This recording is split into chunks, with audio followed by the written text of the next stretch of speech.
Welcome to another episode of EVA India Insights podcast, part of our Energy Transition Dialogue series. I'm your host, Pallavi, and in today's episode, we're exploring how green investments are driving India's green energy transition in 2025.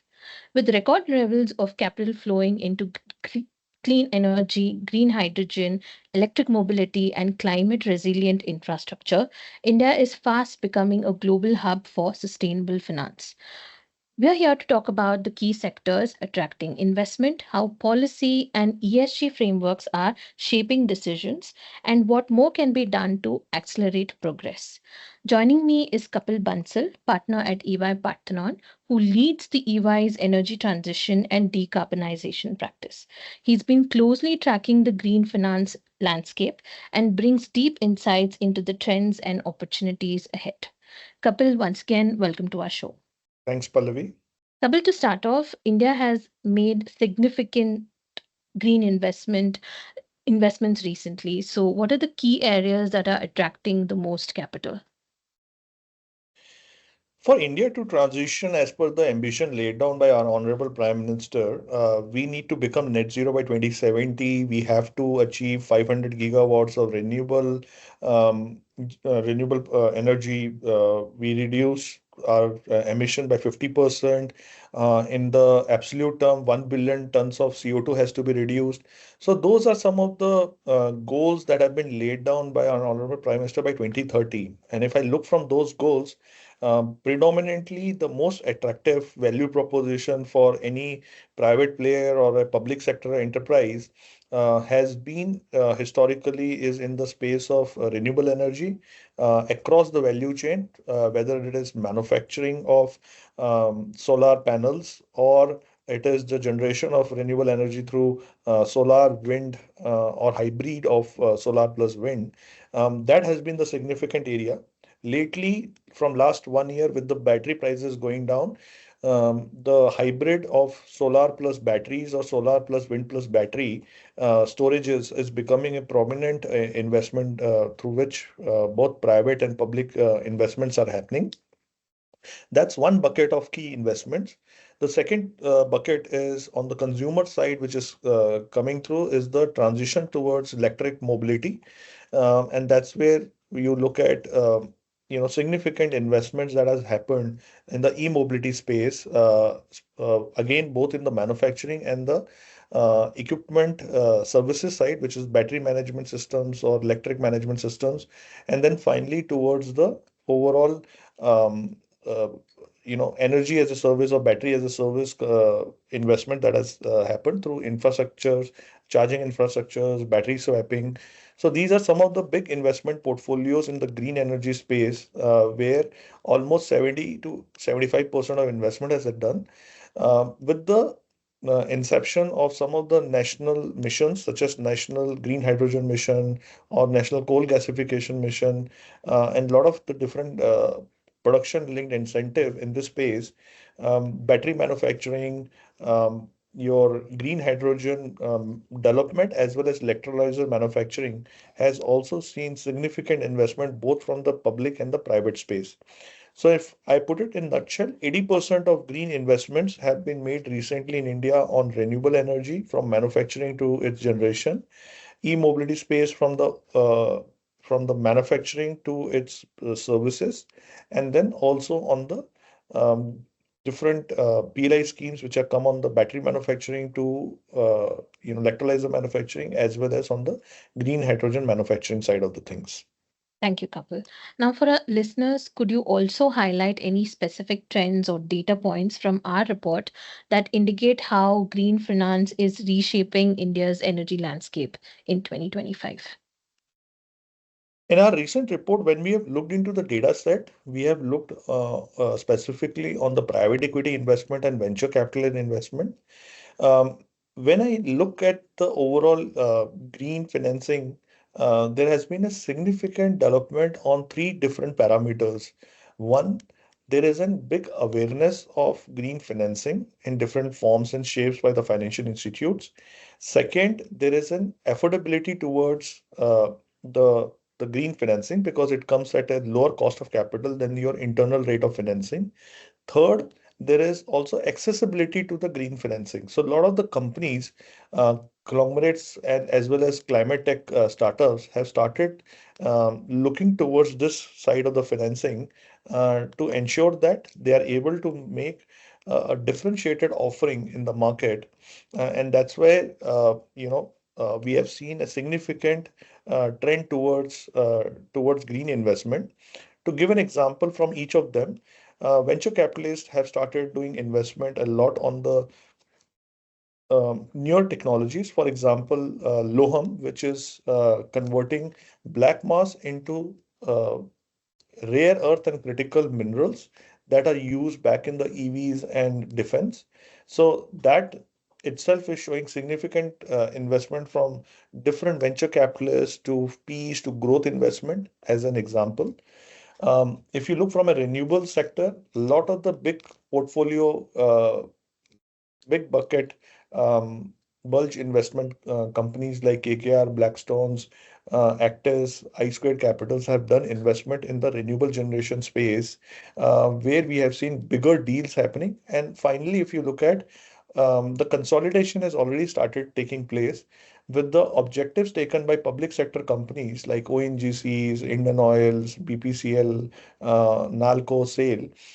They have created their own portfolio of green investment subsidiaries through which they are investing, and they are going for M&A activities through which they have acquired a lot of companies. For example, ONGC has recently acquired Ayana, GSW Energy has recently acquired O2 Power. So the consolidation has also started happening in the space. Thank you, Kapil. Now, focusing on the investors' ecosystem, how are the private investors and international stakeholders responding to the India's green transition efforts? As per our report, if you look at again, India has significantly shown increase of investment on the green transition funds, both from the international stakeholders as well as from domestic private investors. When we look from an international investors, the big ones who are there have established their captive platforms. An example in cases KKR has invested in a platform called Serentica, and Serentica is providing its renewable energies to not only captive Vedanta group of companies, but also to the CNI customers. Private investors are also looking towards growth in this space. Um, Various private investors have looked into both e-mobility significantly, and again, there is a geographical distribution. If I look from a Bangalore standpoint of view, a lot of the players have done investment on the e-mobility side of the space. When I look from an Delhi region, a lot of the investment has been done on the renewable generation side of the things. When I look from a Mumbai region, a lot of the investments have been done both by private and international on equal mix of renewable generation, e-mobility space, as well as on the green hydrogen space of newer green investment portfolios. Thank you, Kapil. Now, pivoting towards the ESG frameworks, what is the role of the ESG frameworks in guiding these green investments, and how mature is the current ESG ecosystem in India? I think this is one of the most important development which has transitioned us towards the green financing. Um, by SEBI have regulated all the top 1,000 companies to report BRSR as a mandatory requirement. Earlier, it started with the top 250 by market cap, and then now it's been expanded to top 1,000 companies. These frameworks of reporting their sustainability reports, their ESG KPIs as a part of their annual reporting beyond just investor and financial reporting had led to awareness and willingness to invest in the green investment. That's number one. Number two, a lot of the companies are started looking towards ESG rating beyond the financial rating to help in their investment portfolio. So there are multiple ESG rating agencies now. On top of them is DJSI rating. This rating provides an company to understand how are they performing on all three parameters: environmental, social, and governance, as against their peers, to be defined as whether they can be in the main index of DGSI to secure lower cost of capital for their green investments that they are doing. And that has become a significant value for a lot of our clients to look at ESG framework, ESG reporting, as well as ESG rating.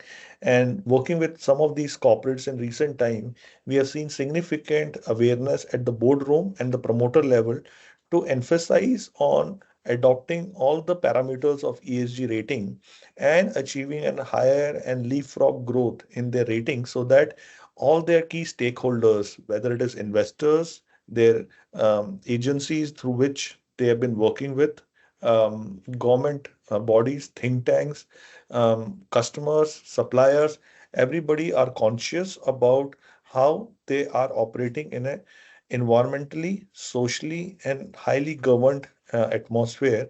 Because in recent time, if you look at, all three parameters are crucial. If governance has been failed, the companies can go bankrupt, and social elements should not be pure eye washing, and it has to bring all the different parameters into a single consolidated manner. And obviously, finally, the most critical element is the environmental consciousness, so that we are reducing emissions, water positivity, as well as looking at biodiversity as a critical element in our day-to-day operation, in together bringing a carbon neutrality or a long-term net zero goals, for which the capital investments are needed, which are coming through the green instruments that we have identified in our report.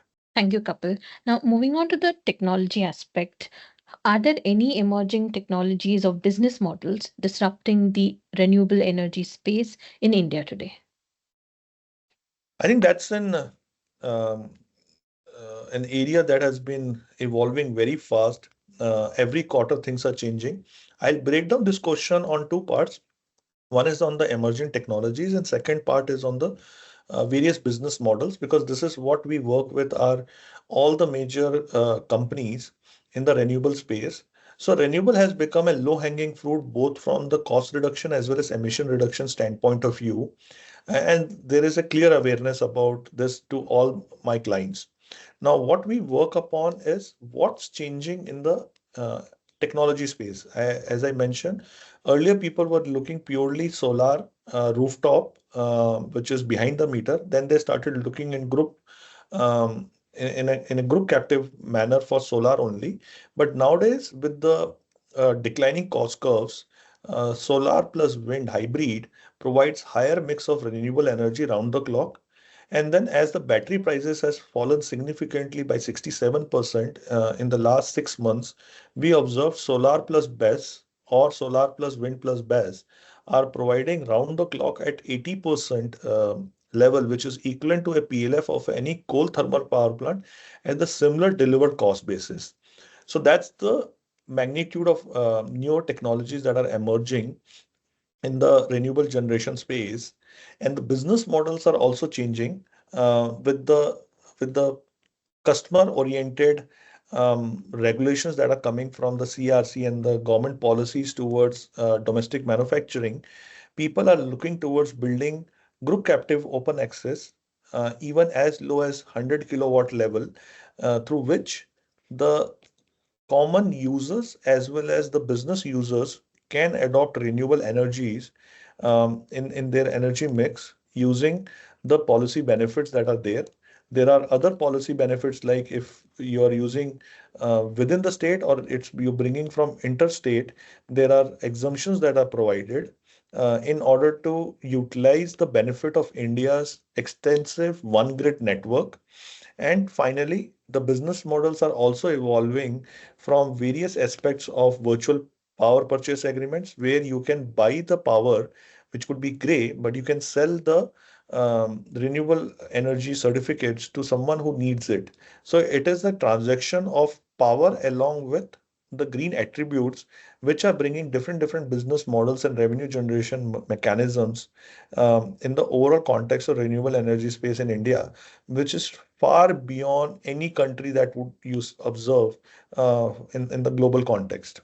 Thank you, Kapil. And lastly, from a policy and regulatory standpoint, what more can be done to accelerate green investments flows in India? So while a lot has been done on the policy standpoint of view and regulatory to make sure the adoption of green investments and green energy has been adopted by the users as well as businesses, what needs to be done is threefold. Number one, the policy definition should be standardized and harmonized so that um, there is a clear understanding of the word defined in the policy. For example, certain states have set contracted demand to a max of 30%. Now, people are confused, it's 30% of their demand or the 30% of the generation or 30% of the consumptions that they will do over the course of the year. So clarity in the definition of policies are a must. And second point in that itself is that it should be harmonized. So what has been adopted at central level should be also adopted at the various state level. That's my second point, where, for example, central has said 10% of energy should be stored from a renewable point of view to establish a grid stability. Now that should, if 10% has been established by center, then all states should adopt that 10% norm. So that's the harmonization of it. The third element towards the regulatory standpoint of view is if there are incentives, then incentives should be provided at the manufacturing level. At the same time, there should be some penalties that should get that should be adopted if the mandates are being given to the consumer side. What I meant to say is recently, if the RCO, renewable consumption obligation is there for all the companies to adopt certain percentage of their renewable mix. And if they don't fulfill, then that penalty should be adopted from the companies to ensure that they enforce and adopt such green energy transition within their organization. Otherwise, it's all paperwork and nothing will translate into an actual ground level execution. Thank you, Kapil. That brings us to the end of today's episode. As India accelerates its clean energy journey, green finance will remain a cornerstone of our collective success.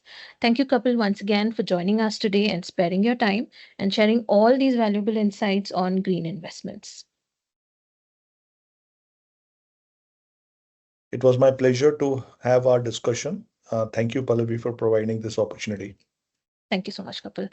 And thank you to all our listeners for tuning in. Please don't forget to follow and subscribe to the EVA India Insights podcast for more expert conversation on sustainability and energy transition. Until next time, stay informed and stay inspired, and let's keep building a greener India.